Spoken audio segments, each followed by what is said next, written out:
حضرت بلال رضی اللہ تعالی عنہ جب امیہ ان پر ظلم کے پہاڑ توڑ رہا تھا، حضرت بلال کو سرخ انگارے جیسے پتھروں کے اوپر لٹایا ہوا تھا اور اس کے غلام جو ہے وہ کوڑے برسا رہے تھے، تو اس وقت بھی حضرت بلال کے منہ سے ایک ہی لفظ نکلتا رہا، احد احد احد، ایک اللہ ہے، اللہ ایک ہے، اس کا کوئی شریک نہیں۔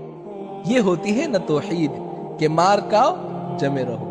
توحید والے تو ڈٹ جاتے ہیں، وہ تو بادشاہ کے سامنے بھی ڈٹ جاتے ہیں۔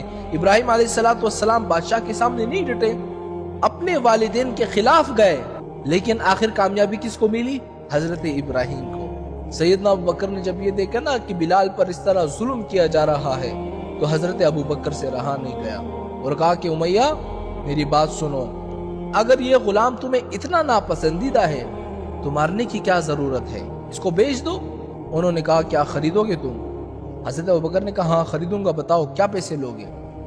اس نے کہا کہ دیکھو تمہارے پاس ایک غلام ہے جو گورا ہے اور اس کے پاس 2000 درہم بھی ہے، اگر تم وہ غلام مجھے دے دو اور 40 اوقیہ سونے کے مجھے دے دو تو میں بلال کو تمہارے حوالے کر دوں گا۔ حضرت ابوبکر نے فرمایا مجھے یہ سودا منظور ہے، جا کر اس غلام کو لے آئے۔ وہ غلام جو ہے وہ کافر تھا اور وہ غلام لا کر امیہ کے حوالے کر دیا، 40 اوقیہ سونے کے دے دیے۔ حضرت بلال کو پکڑ کر اپنے ساتھ لے آئے اور امیہ وہاں پر مسکرا رہا ہے کہ دیکھو ابوبکر نے تو آج گاٹے کا سودا کیا، ابوبکر کتنا بڑا تاجر ہے، آج ایک کالے غلام کو لے جا رہا ہے۔ حضرت ابوبکر نے سن لیا اور کہا کہ امیہ میری بات سنو، یہ گاٹے کا سودا نہیں ہے بلکہ یہ تو وہ غلام ہے جس پر شہنشاہ بھی قربان ہے۔ حضرت ابوبکر نے حضرت بلال کو لا کر حضور پاک صلی اللہ علیہ وسلم کی خدمت میں دے دیا۔